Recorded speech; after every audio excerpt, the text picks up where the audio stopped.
and salutations, everyone. Thanks so much for tuning in to Mike's Always Right. I'm your host, Mike Eiman. In today's episode, we're going to be talking about how to write your first novel, or better yet, how not to write your first novel. This is something I have a little bit of experience in, and I have a lot of thoughts on it, so don't touch that dial. Stay tuned, sit back, relax, and just enjoy the show.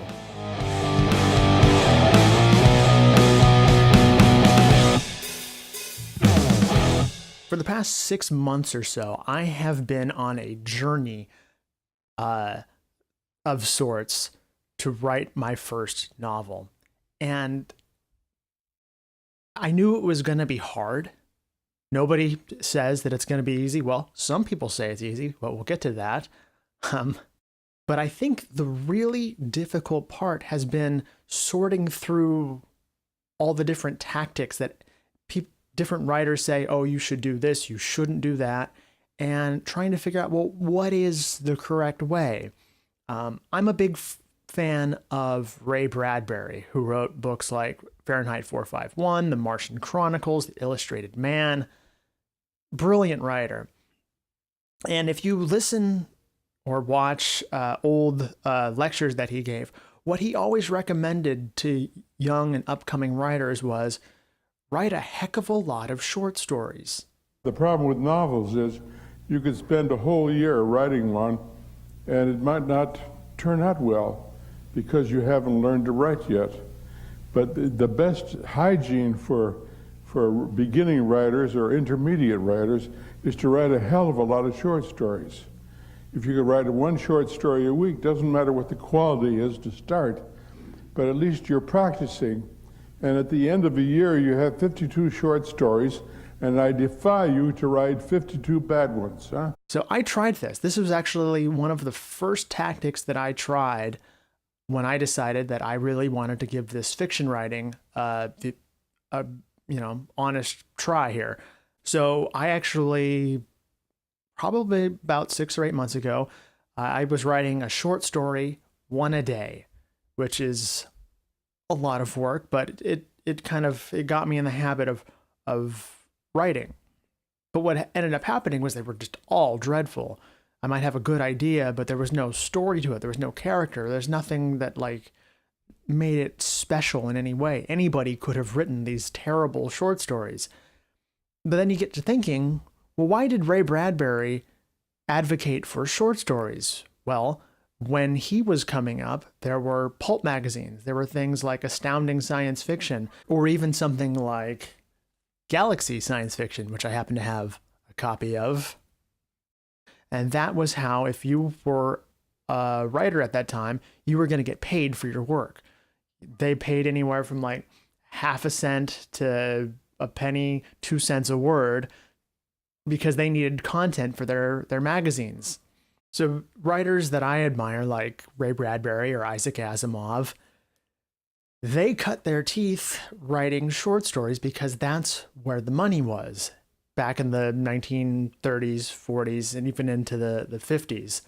But then around the 1950s, after the war and paper was more plentiful, and I would have to do some research, but things like that, you started to see this shift from short stories and kind of digest style magazines and moving more toward novels, standalone novels.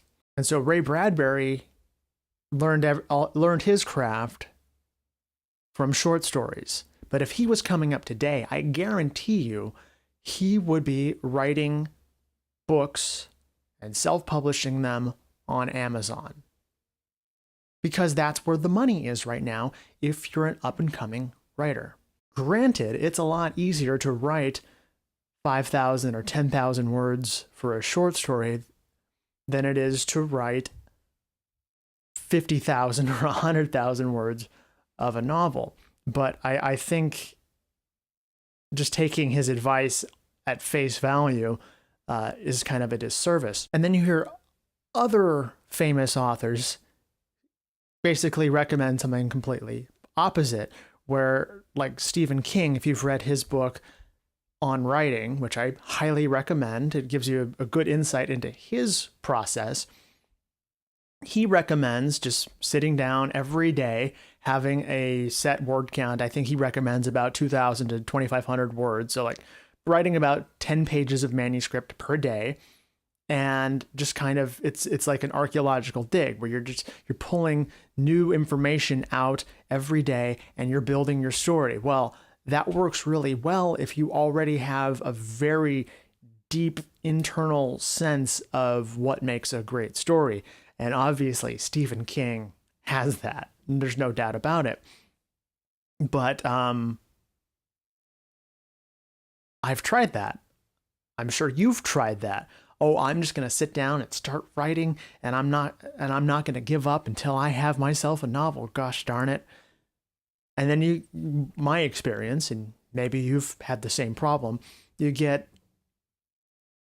5,000, 10,000, 15,000 words in.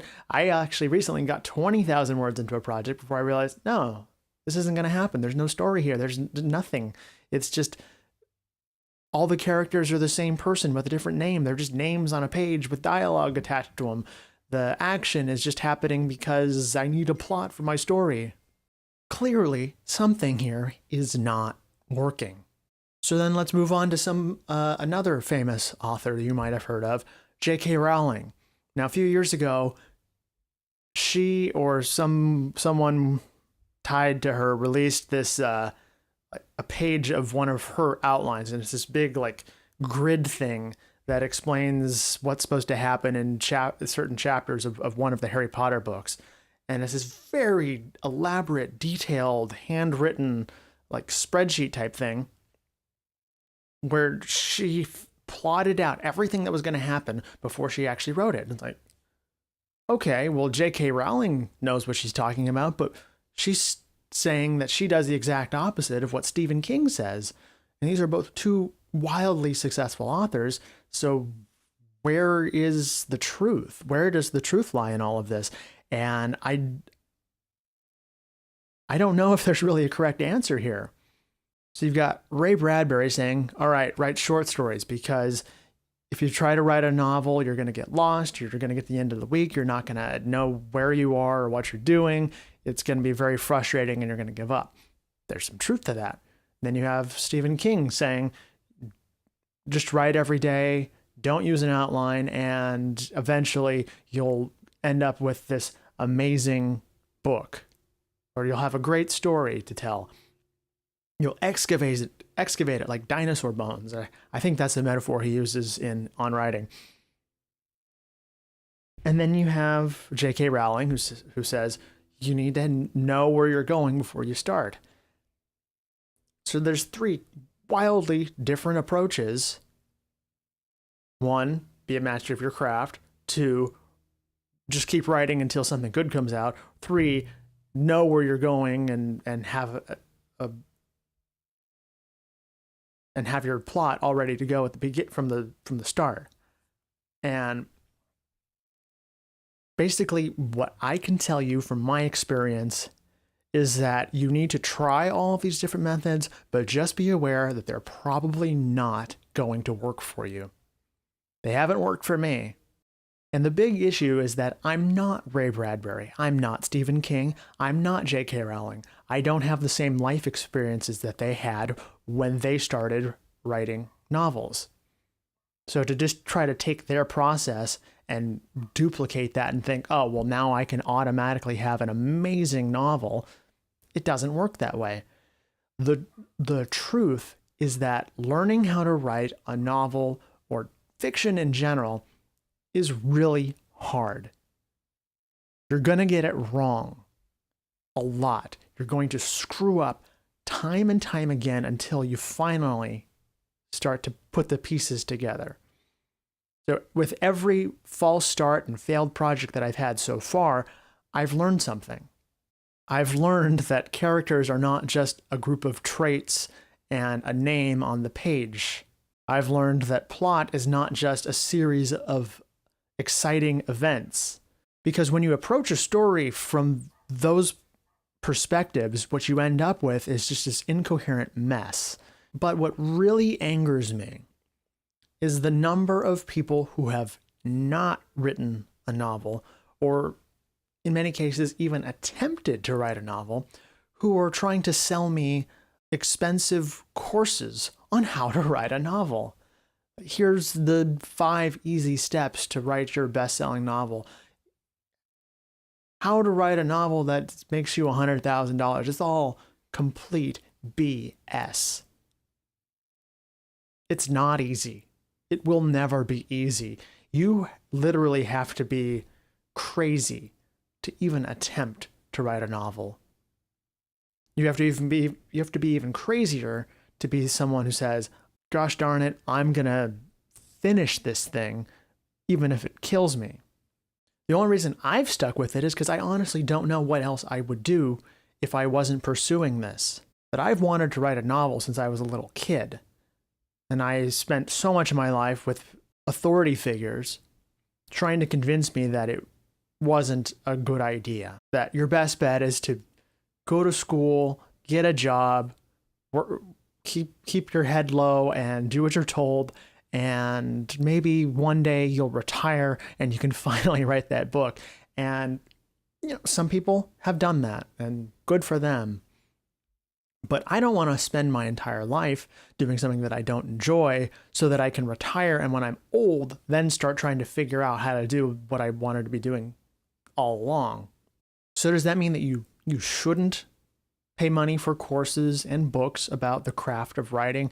No, absolutely. You should get whatever tools you think you need to make this work. But just know that they are not going to make it any easier. You're still going to have to put in the work. You're still going to have to put in the time, the hours, the effort. And if anybody tells you otherwise, they are just trying to get your money. A couple of months ago, I had this idea about storytelling and kind of comparing it to building a birdhouse. That I was trying to think, I wonder if there's just a simple way to tell a story that's as simple as building a birdhouse, where you have 4 walls, a bottom and a roof, and a little hole for the bird to go inside.